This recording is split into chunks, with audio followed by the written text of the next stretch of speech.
Assalamualaikum warahmatullahi wabarakatuh.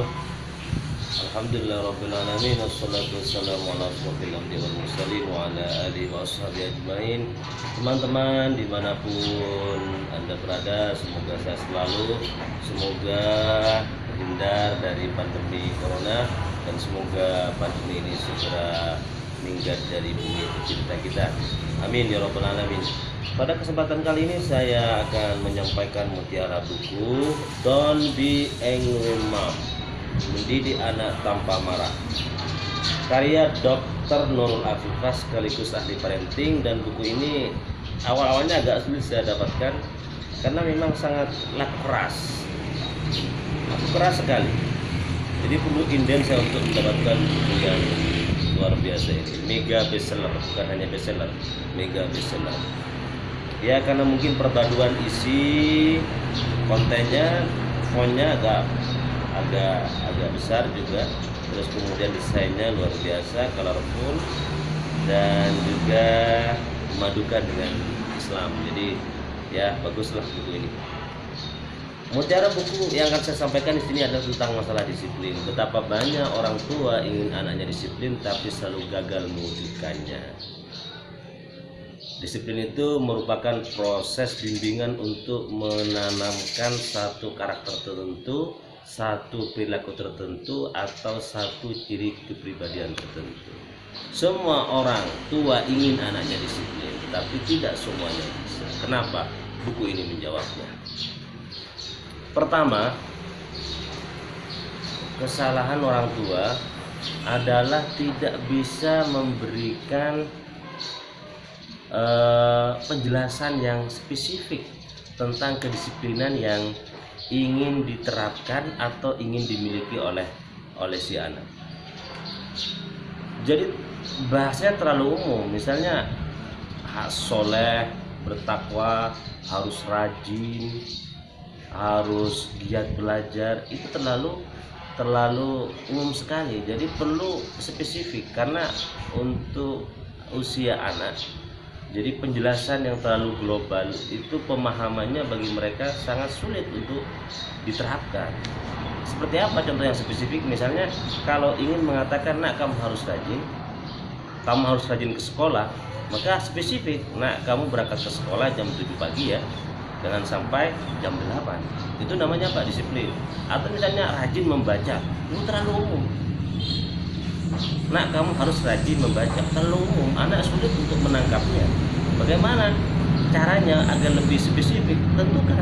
Nah, tiap hari Bapak harap kamu bisa membaca 5 lembar, 10 lembar, 11 lembar, 20 lembar. Tergantung sejauh mana kira-kira anak itu mampu melaksanakan jenis kegiatan yang harus dilakukan sebagai disiplin pribadinya setiap hari. Jadi orang tua juga harus mengukur. Jadi yang pertama adalah tentukan secara spesifik kedisiplinan yang ingin dikuasai oleh si anak. Jadi jangan terlalu umum. Itu kesalahan yang pertama. Yang kedua, anak juga harus dikasih bimbingan, harus dikasih contoh. Artinya ya namanya anak-anak ya, secara pemikiran juga tidak lengkap, daya nalarnya juga tidak sempurna orang tua. Karena ketika dia dikasih perintah, tentu belum tentu ketika dia melaksanakan perintah itu sesuai dengan harapan orang tua. Misalnya orang tua ingin anaknya itu berjabat tangan yang bagus, ya orang tua dicontoh lah berjabat tangan yang bagus. Misalnya dia menggamit dengan kedua tangan, terus dicium dengan menggunakan hidung, tidak menggunakan dahi, apalagi pipi misalnya seperti itu. Dikasih contoh, tidak hanya memerintahkan, nak kamu kalau berjabat tangan harus dengan bagus. Nah, seperti apa jabat tangan yang bagus? Anak-anak nggak tahu. Jadi orang tua harus kasih contoh. Nah, kalau menanak jangan sampai hangus. Ya orang tua harus kasih contoh, berapa volume airnya, misalnya berapa berasnya, berapa lama harus dipanggang di atas api, misalnya seperti itu. Harus dikasih contoh. Yang pertama spesifik, yang kedua dikasih contoh tentang disiplin yang hendak ditanamkan ke dalam diri anak. Yang ketiga, karena disiplin ini merupakan sebuah prestasi, maka anak harus dipuji. Pujiannya juga jangan universal, tapi mengkerucut kepada prestasi disiplin yang sudah berhasil dia lakukan. Anak misalnya berangkat jam 7, berarti kan disiplin berangkat ke sekolah jam 7. Maka ketika dia pulang, ya harus dipuji. Pujiannya luar biasa, anak saya sudah bisa berangkat jam 7 pagi. Jangan, wah anak saya luar biasa, betul-betul amazing. Mana disiplinnya? Kan nggak disiplin di situ, sehingga kemudian poinnya di situ hilang, poin pujiannya hilang, Jadi yang dipuji itu adalah kedisiplinan yang sudah berhasil dilakukan oleh si anak. Jadi perlu spesifik juga. Itu yang ketiga. Yang keempat, orang tua juga harus memberikan arahan. Artinya anak itu kan sebuah pribadi yang kelak akan tumbuh menjadi orang remaja, orang dewasa. Jadi rutinitas disiplin yang akan dia kerjakan pada waktu dia masih kecil nanti akan terbawa juga ketika dia sudah dewasa. Makanya sejak kecil dia sudah diberi pemahaman mengapa orang tua menanamkan kedisiplinan jenis itu kepada si anak. Misalnya orang tua ingin anaknya disiplin membaca tiap hari 10 lembar. Dengan dari tidak membaca menjadi orang yang terbiasa membaca tiap hari 10 lembar. Jadi orang tua harus kasih tahu apa manfaat membaca kepada si anak. Apa manfaat membaca bagi si anak.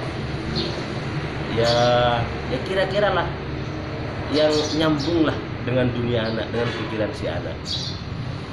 Ambak, bahasa baby reporter itu ambak, apa manfaat bagiku. Kalau nggak ada manfaatnya, orang tidak akan termotivasi untuk melakukan satu hal, termasuk si anak itu. Ambak, apa manfaatnya bagiku. Jadi selama orang tua bisa memberikan penjelasan ambak itu apa manfaat kedisiplinan itu kepada si anak, maka tentu anak juga akan bergerak secara internal. Motifnya itu internal. Nah, masalahnya ada sebagian anak yang memang belum mendapatkan rasa manis dari aktivitas tersebut. Jadi walaupun sudah dikasih pemahaman bahwa dengan membaca nanti kamu akan menjadi pintar, menjadi cendekiawan dan bla bla bla yang lain misalnya, tapi anak kemudian merasa itu non ambang, tidak bermanfaat bagi saya untuk ukuran si anak. Nah, disinilah kemudian pentingnya ngasih reward, ngasih apa? Ngasih hadiah. Jadi apresiasi, biar anak termotivasi untuk membaca terlebih dahulu, sehingga dengan membaca kemudian anak akan merasakan manisnya membaca itu. Dan ketika sudah merasakan manisnya, nanti itu akan berimbang antara motivasi internal karena sudah merasakan kelezatan membaca dengan motivasi eksternal, yaitu reward dari sang anak. Itu apresiasi loh ya, apresiasi penting. Nah, karena ada reward, maka juga ada sanksi. Dan sanksi ini jangan sampai kemudian teledor orang tua. Sekali orang tua ngasih reward dan juga ngasih konsekuensi bagi anak agar disiplin melakukan satu kegiatan, maka ketika anak itu melanggar misalnya, maka konsekuensi itu harus diterapkan. Sekali orang tua itu teledor, maka anak kemudian berpikir bahwa orang tua itu, bahwa ancaman orang tua, hukuman orang tua itu adalah omong kosong. Di sini letak kemudian kelemahan orang tua untuk bisa mendisiplinkan anak-anaknya. Karena ini merupakan manajemen kedisiplinan yang sistematis, maka antara reward dengan konsekuensi itu juga harus dikasih tahu sebelumnya. Jadi kalau reward seperti yang saya terapkan kepada anak saya, misalnya anak saya baca 100 halaman buku, maka saya kasih uang 10.000, karena memang uang bagi dia itu lebih berharga daripada yang lainnya. Anak saya agak masih itu ya 10.000, kalau 220.000. Dan dia sangat rajin membaca, Tapi perlu diingat, anak yang tidak suka membaca walaupun dikasih reward tetap tidak akan mau. Nah, karena itulah kemudian dibangun sejak awal 1 lembar 2 lembar dengan reward yang kira-kira dia bisa bergerak untuk lebih maju sehingga bisa merasakan kelezatan internal dari membaca buku.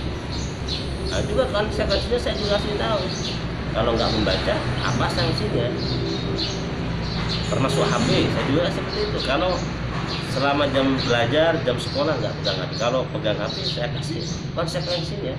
Jadi ketika anak melanggar, dia tidak perlu marah-marah. Kenapa? Anak sudah tahu apa konsekuensinya. Itu ya.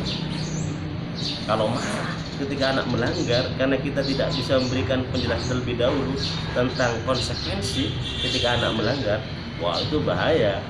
Jadi anak bisa bisa melihat orang tua sudah tidak bijak lagi. Jadi itu teman-teman yang dapat saya sampaikan, semua bermanfaat. Teruslah menjaga anak-anak kita menjadi anak yang luar biasa.